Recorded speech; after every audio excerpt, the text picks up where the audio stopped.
Oh là là, fais attention, il va te prendre le dos. Oh là là, fais attention, ne tourne pas le dos, ne tourne pas le dos. Oh là là, oh là là, oh là, mais qu'est-ce qui va t'arriver? Ne fais pas ça, ne fais pas ça. Oh là là, ne tourne pas le dos. Oh là là, mais qu'est-ce qui se passe? Non, non, ça va pas, ne fais pas ça. Oh là là, non, ne tourne pas le dos, surtout pas, surtout pas. Si toi aussi tu fais partie de ces personnes qui pensent encore aujourd'hui qu'il ne faut pas tourner son dos, oh là là, oh là là, oh là là, je pense qu'il est temps que tu passes réellement à autre chose.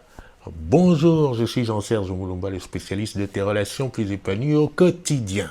Je voudrais m'adresser à toi spécifiquement, Jamel, parce que je sais que tu regardes ces vidéos, et je voudrais te dire que j'ai rétro-pédalé un petit peu, parce que je me suis trop emporté. Nous avons abordé cette conversation, et je t'ai dit, il y a des vraies tortues, et il y a des fausses tortues.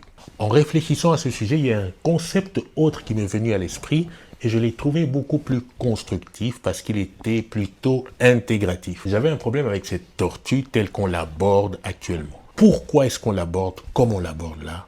Mais qu'est-ce que c'est que cette tortue? Et pourquoi est-ce qu'elle me semblait aussi fausse? Et surtout, pourquoi est-ce que tout le monde l'a fait de cette façon-là? Et finalement, le concept qui me permet d'être plus à l'aise avec toutes ces différentes approches telles qu'elles sont manifestées et présentées dans le monde du jiu-jitsu brésilien, par rapport à la tortue, c'est celui de la mode vestimentaire. L'idée de taille. Je pense que pour comprendre ce qui va suivre avec tous les experts que nous allons écouter, entendre, regarder, c'est de penser les tortues dans un mode XS, medium size, large and XL. C'est-à-dire qu'il y a un spectre. On commence par la toute petite tortue totalement hermétique et plutôt récente, comme on va le voir, jusqu'à la tortue très large, très ouverte, XXL.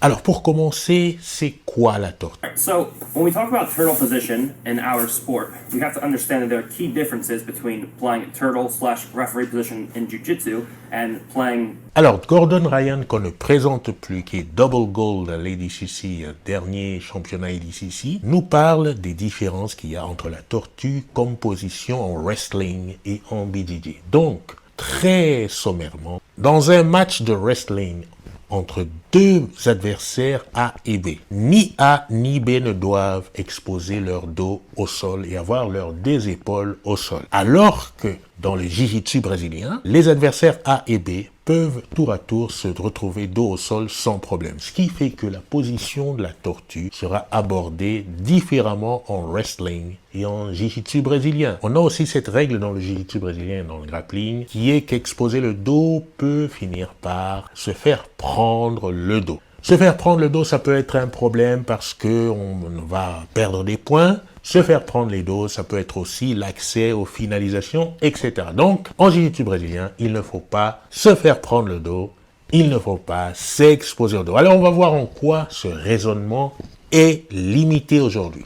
Déjà, d'une chose, quand on regarde ici Gordon Ryan, il travaille assurément depuis une tortue, comme je l'ai nommé sur le spectre, qui est medium ou large. On voit bien qu'il y a des ouvertures là dans lesquelles il peut insérer ses pieds ou ses mains. Il a cet avantage de mentionner deux types de tortues qui sont relativement fermées et une relativement ouverte. Mais pour moi, ça reste du medium large. Lachlan Giles, qui va utiliser aussi cette medium to large size tortue, nous montre ici comment est-ce que l'on peut arriver dans cette position de la tortue en défendant simplement la position du side control. Quand on regarde ici Mohamed Ali expliquer son attaque de la tortue, ce sera là également une medium size to L turtle. Et si tu parcours Internet, tu regardes tout ce qui est expliqué par rapport à la tortue, en général, tu trouveras des tortues semi-ouvertes ou grandement ouvertes. À partir de là, il est tout à fait concevable que l'on puisse rentrer un genou, il est tout à fait concevable que l'on puisse rentrer un pied,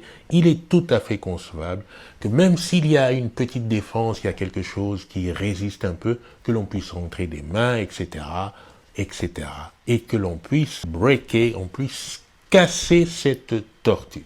Là où les choses changent, c'est avec l'idée de la tortue XS, comme je l'appelle moi, Extra Small, la tortue version Prit Michelson, parce que cette tortue-là est hermétique. Avec une telle tortue, qui est tellement bien verrouillées, eh bien les attaques, les stratégies que l'on connaît habituellement, comme on vient de les dénombrer là, ne marchent plus exactement comme elles marchent sur des tortues medium to L size, c'est-à-dire des tortues semi à grandement ouvertes. Pourquoi? Eh bien parce que Britt Michelson fait en sorte de verrouiller totalement les accès, tout en maintenant la stabilité, en surveillant le positionnement de la tête, le positionnement des épaules, des coudes, le positionnement des genoux au sol, le positionnement des toes on the mat. Donc, la constitution de cette tortue extra small nécessite l'acquisition de quelques compétences qui te permettent de savoir comment bien placer ta tête, bien placer tes épaules, bien placer tes coudes, bien placer tes mains, bien placer tes genoux, bien placer tes orteils pour créer cet aspect hermétique. À partir de là, toutes les attaques, comme on les connaît, ne marchent pas. Ce qui veut dire, en gros, pour revenir à l'idée du spectre, que les attaques, comme on les connaît, marchent mieux sur des tortues ouvertes et elles ne marchent pas du tout sur des tortues hermétiques. Alors, si les tortues ouvertes sont encore aussi populaires, c'est parce que jusqu'ici, on n'a tout simplement pas su faire mieux que ça. Et c'est pour ça qu'encore pendant peut-être encore quelques temps, on les trouvera un petit peu partout dans les championnats.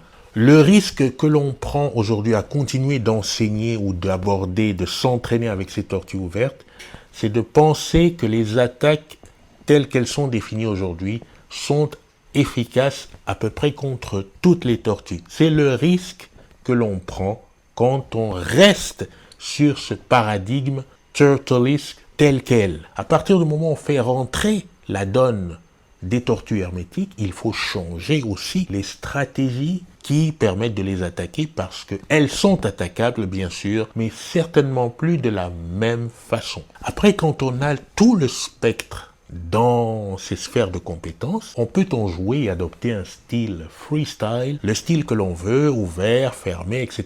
Parce qu'on sait à tout moment comment parer les attaques, comment revenir se regrouper et repartir en offense en jouant sur le timing, en jouant sur le rythme exactement, les changements de direction, les changements de position, de pression, etc. Et ce qu'il faut retenir de fondamental dans tout ça, c'est que quand on sait attaquer réellement une tortue très verrouillée, alors les tortues ouvertes sont beaucoup plus faciles à aborder. Et maintenant, on dit que le futur du jiu-jitsu va s'ouvrir beaucoup plus vers la lutte. Il faudra adopter les styles de tortue active, tortue passive et savoir comment jouer pour améliorer ton jeu et être à la page à l'international. Et si tu entends encore quelqu'un te dire, qu'il soit coach ou qu'il soit un élève, ne tourne pas le dos, ne tourne pas le dos. T'as qu'une seule chose à faire, c'est de tourner le dos à ses paroles et d'essayer d'apprendre le phénomène de la tortue hermétique. Voilà, je te dis à la prochaine vidéo. Salut, c'est Jean-Serge Moumba, le spécialiste de tes relations plus épanouies au quotidien. Voilà, c'est la chaîne JSM Instant. Sache que tu peux la soutenir de plusieurs façons. La façon qui te convient le mieux, bien sûr. Le moindre soutien sera très, très apprécié. Tu as PayPal, tu as la boutique, tu as aussi le Tipeee. Tu peux faire un don qui te convient et ça sera le bienvenu. Et je t'en remercie d'avance. Tu peux aussi, évidemment, partager les vidéos autour de toi, partager le contenu à des personnes pour lesquelles tu penses que ça peut être très utile. Voilà, je te dis à la prochaine vidéo.